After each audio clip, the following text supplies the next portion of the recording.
Bonjour, je vais vous montrer quelques-uns des 200 et quelques outils de Shark. On va en prendre 3 ou 4 et puis on va s'amuser à dessiner un espèce de portail comme ça, portail que j'ai vu dans la maison de mon voisin pour tester ces 3 ou 4 petits outils et pour vous montrer un petit peu la logique du logiciel. Donc, allez, on va déjà partir de zéro. Et puis je vais ouvrir une nouvelle fenêtre. Voilà, je vais faire un petit peu de ménage. Alors, j'ai activé le plan de travail ici, vu montrer le plan de travail, enfin plan montrer le plan de travail, de façon à ce que je puisse voir où je dessine. Et puis je vais masquer le gripper, la poignée, le manipulateur, pour le moment parce que j'en ai pas besoin tout de suite. On va donc ici sur cette ligne là dessiner des esquisses de base qui vont nous permettre de faire le portail. Commencer par le pilier. Et on va dire qu'il va faire alors on va dire 400 sur 400. Alors vous voyez, c'est comme ça qu'on procède, hein. On trace et après on rentre les dimensions. Voilà, et puis donc on va ajouter mettons on va se prendre ici une ligne ici, une ligne de construction, et puis mettons on va se dire qu'à 60 là on va tracer le premier longeron. Ce premier longeron va faire allez 50 par 50. Voilà. Et après on va se dire qu'à 100 de ce point là, on va se tracer le premier pôle.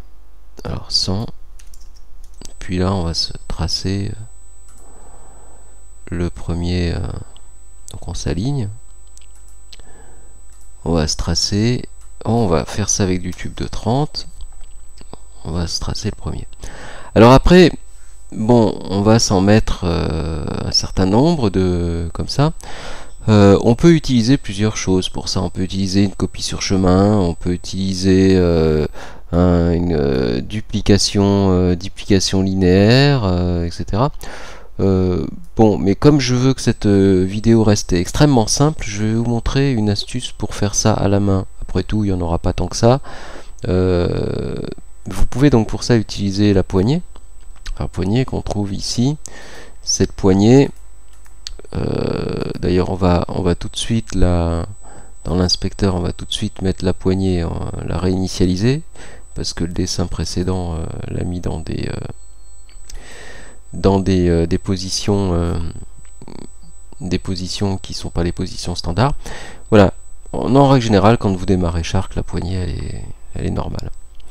Il n'y a pas besoin de faire cette manipulation là. Et puis là, en tenant la touche Alt enfoncée, donc ça touche Alt enfoncée, ça va être CTRL sur PC, je vais tirer ma poignée. Donc ça va me dupliquer en fait un élément, et je vais pouvoir mettre à quelle distance du précédent élément j'ai mis cet élément là. Alors comme ça on va procéder, hein. On va s'en mettre un certain nombre. On va aller se passer de 100 par exemple. Alors bien sûr, quand on a des choses où il y en a beaucoup, vraiment on va utiliser plutôt une copie sur chemin ou une duplication linéaire pour pouvoir faire tout ça à la volée, hein. Mais comme c'est un petit peu plus compliqué pour la vidéo, pour la simplicité de la vidéo, je préfère vous montrer cette astuce. Donc voilà, 100. Non, puis je vais en mettre encore quelques-uns. Allez, 100. Et puis 100.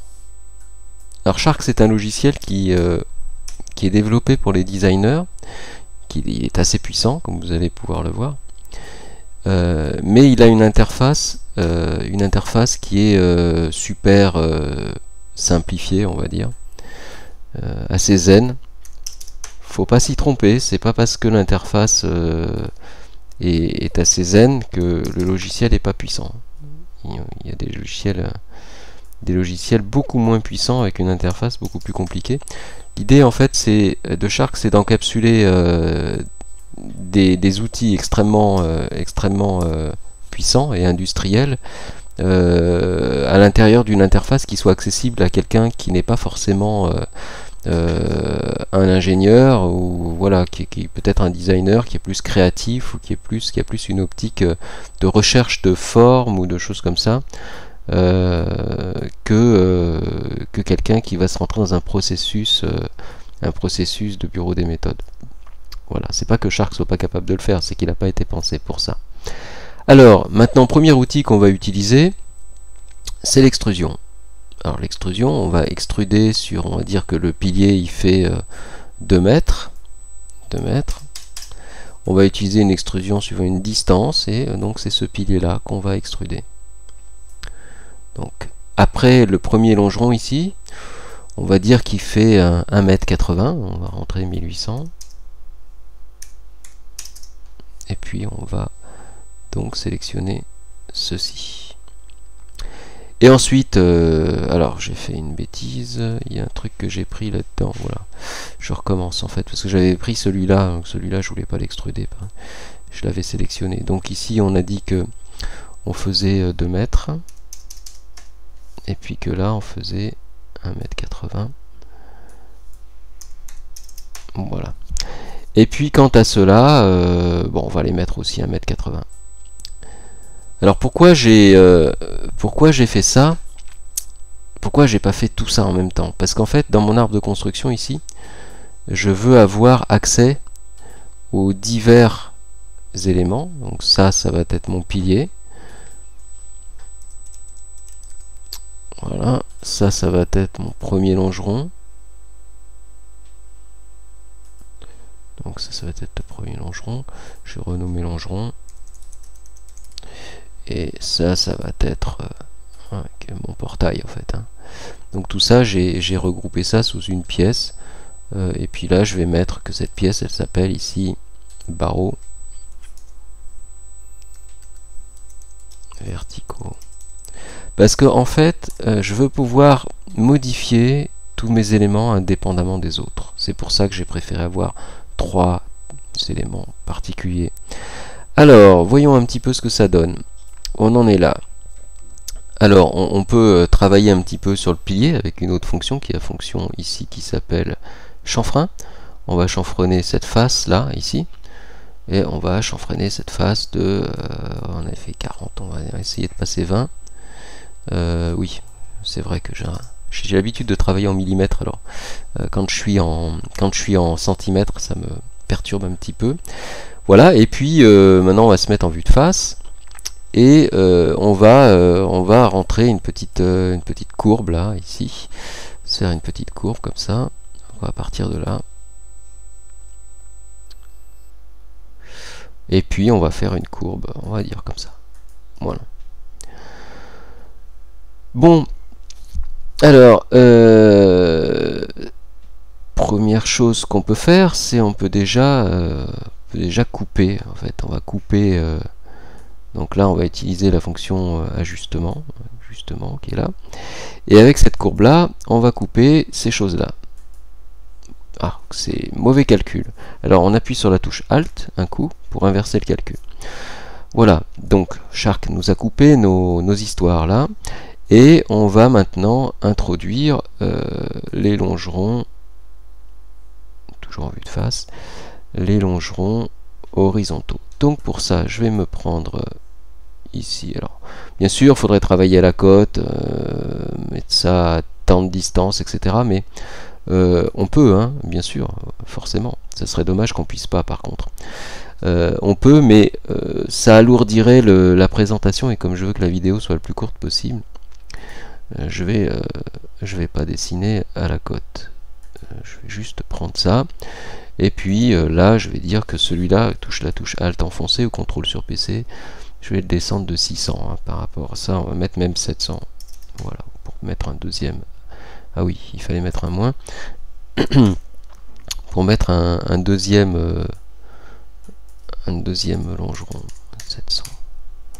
Et puis là je vais vous faire découvrir une autre fonction qui est la fonction tubage. On peut aller ici dans tube, on peut définir un diamètre extérieur, un diamètre intérieur. Un diamètre extérieur, je vais mettre que c'est du 30, non du 20 parce qu'on a déjà du 30, il faut que ça s'enchevêtre, on va mettre du 20. Et puis diamètre externe 0, donc comme ça sera un tube plein en fait, hein. Donc voilà, en fait ce qu'on a fait, si on fait un petit zoom ici, hein, c'est ça. Alors maintenant ce qu'il va falloir, c'est additionner, parce que en fait on a des pièces qui sont indépendantes. Donc je vais dans addition, mon portail plus ce longeron là, et cet ensemble là, plus ce longeron là. Alors au passage, si on voulait rentrer dans les détails, maintenant que ces pièces sont additionnées, on va pouvoir dire, bon ici on va faire, mettons, un petit congé là, voilà, on va mettre ici 5, voilà. Mais pour les besoins de la vidéo, toujours pareil, hein, pour simplifier, je ne vais pas tous les dessiner, ça prendrait trop de temps, ça n'a pas d'intérêt. Voilà. Alors, maintenant ce qu'on... Ah oui, enfin...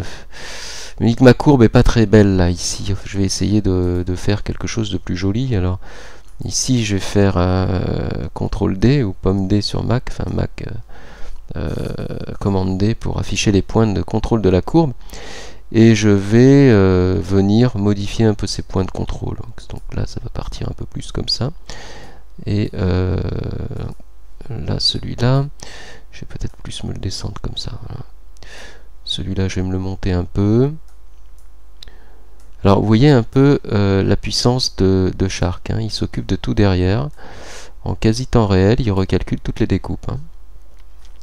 De la même façon, si au bout du longeron ici, j'avais aussi appliqué un petit congé, voilà, ça le gênerait pas plus que ça, hein. C'est-à-dire que si je suis ici en édition, j'entre en édition de ce point, je vais le mettre un petit peu plus par là. Il va recalculer aussi, le congé, hein. On voit ici notre congé. Donc pour lui, ça lui a pas posé de problème particulier. Alors on peut aussi dire que finalement on va modifier cette courbe, ne nous convient pas. Donc en fait on va rajouter sur cette courbe un point. Donc sur cette courbe, je vais rajouter par exemple un point ici. Comme ça va me donner plus de latitude de modification dans ma forme. Donc on peut effectivement faire des choses de façon très facile comme ça. Simplement, on peut rentrer une distance ici. Je vais tirer ce point-là de 70 par exemple.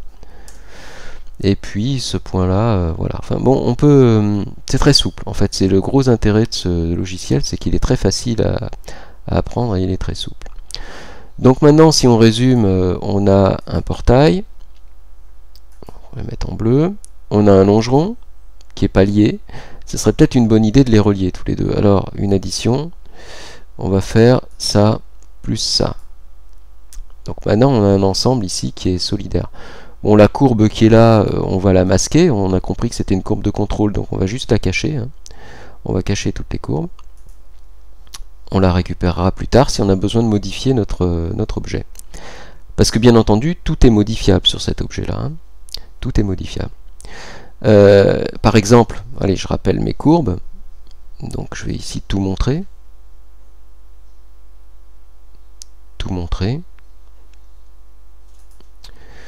Alors, on a vu qu'ici, on avait... on va le faire sur celui du bas, ça sera plus...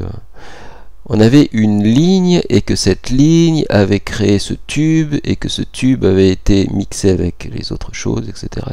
Si maintenant je prends cette ligne et que je dessine en fait que c'est plus du tout en fait une ligne, mais qu'en fait c'est une courbe. Je vais donc changer le type d'objet. Maintenant que c'est une courbe, je vais pouvoir avec CTRL D afficher les points de contrôle et je vais pouvoir jouer sur cette courbe. Et bien entendu, automatiquement, lui, Shark va reporter ma modification sur tous les calculs qui ont été faits précédemment, donc y compris les additions booléennes, les additions des objets. Voilà, bon, c'était juste un aparté comme ça. Je masque maintenant mes courbes. On va s'intéresser de plus près à maintenant la fixation du portail. Alors j'ai pas pris beaucoup de place là, en fait j'aurais dû prendre plus de place. Ce que je vais faire, c'est que je vais déplacer ce pilier déplacer de 70, voilà, pour donner un petit peu plus de place. Et puis là je vais me faire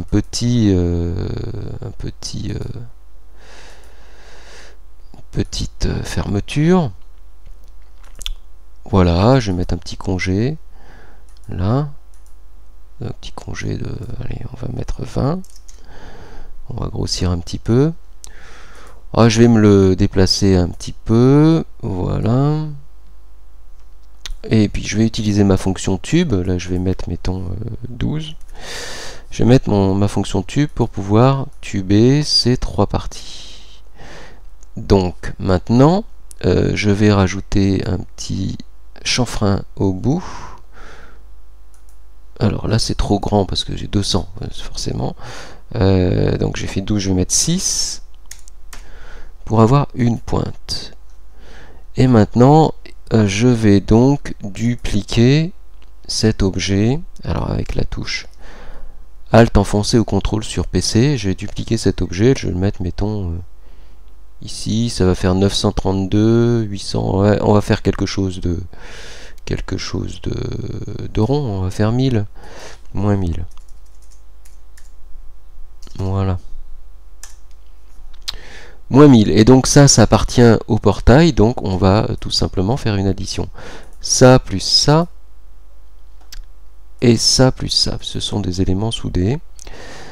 Voilà, et maintenant il ne reste plus qu'à faire la petite comment dirais-je, pièce qui va venir pour faire la charnière. Alors préalablement je vois que mon portail il tremble, il a tendance à toucher un peu par terre. Alors comme j'ai du gravier, je vais couper tout ça, donc je vais faire un petit mettre. Alors là on peut par exemple dire je fais une ligne.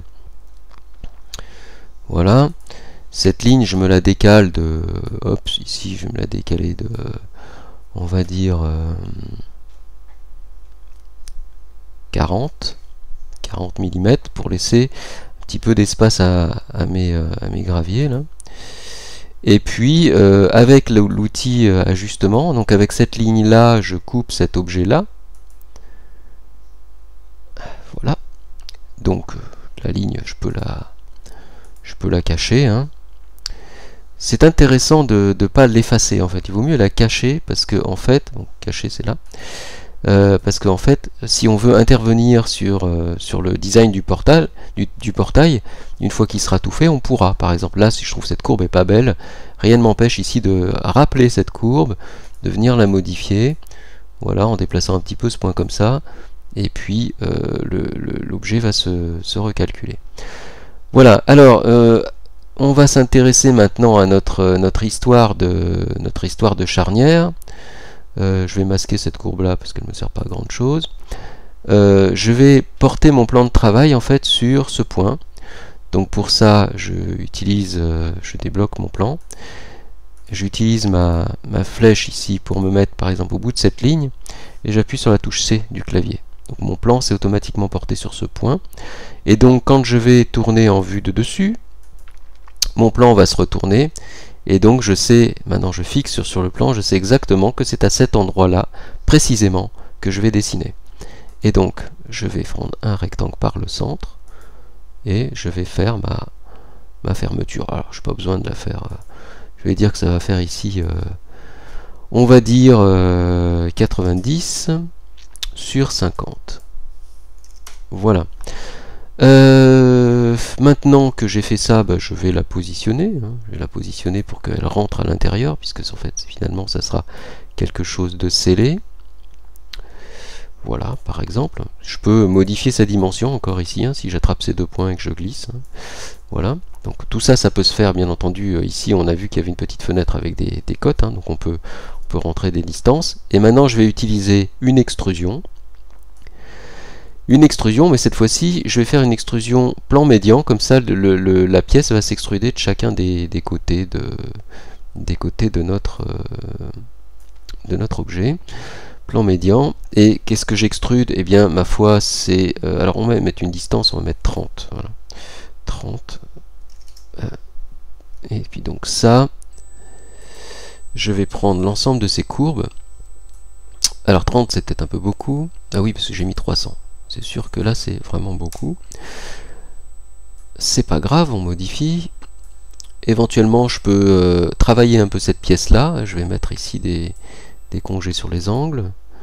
Voilà, je vais mettre des congés. Alors, on peut toujours modifier une opération. C'est-à-dire que là, bon, effectivement, je clique sur cette pièce.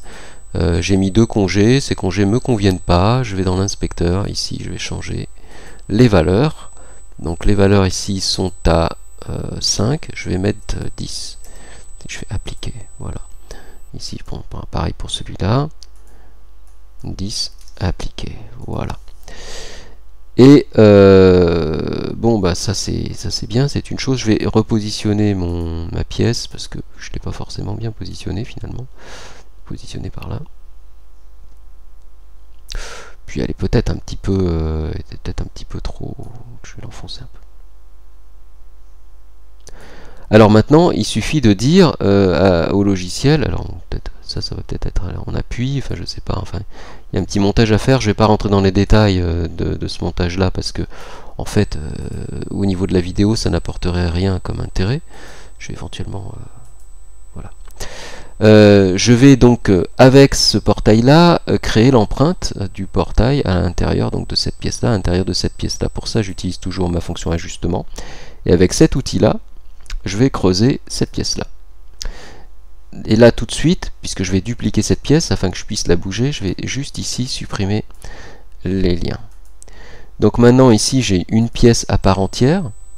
Alors, toujours avec ma touche Alt ou ma touche CTRL enfoncée, je vais tirer ma poignée vers le bas de façon à créer en fait un duplicata de cette pièce et je vais l'emmener donc à l'emplacement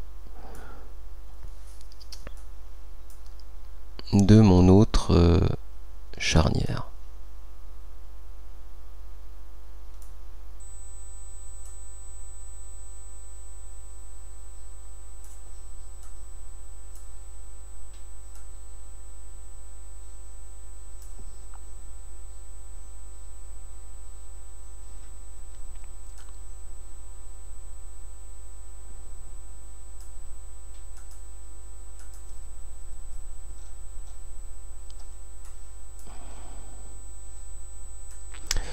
Maintenant, une petite addition. Ça, c'est fixé à ça. Et ça, c'est fixé à ça. Et on a fini notre portail. Alors, éventuellement, on peut rectifier quelque chose. Hein. Par exemple, ici, ce longeron-là, il est un peu trop grand. Donc, on va pouvoir effectivement réduire sa taille. On peut le couper comme tout à l'heure. Voilà, cette ligne-là. Je vais me la mettre par là. Et puis, on va pouvoir ici utiliser notre outil pour couper. On va couper ça.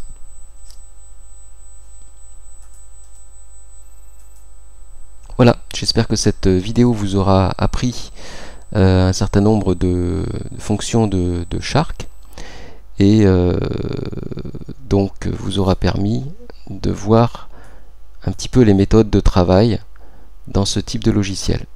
À très bientôt, au revoir.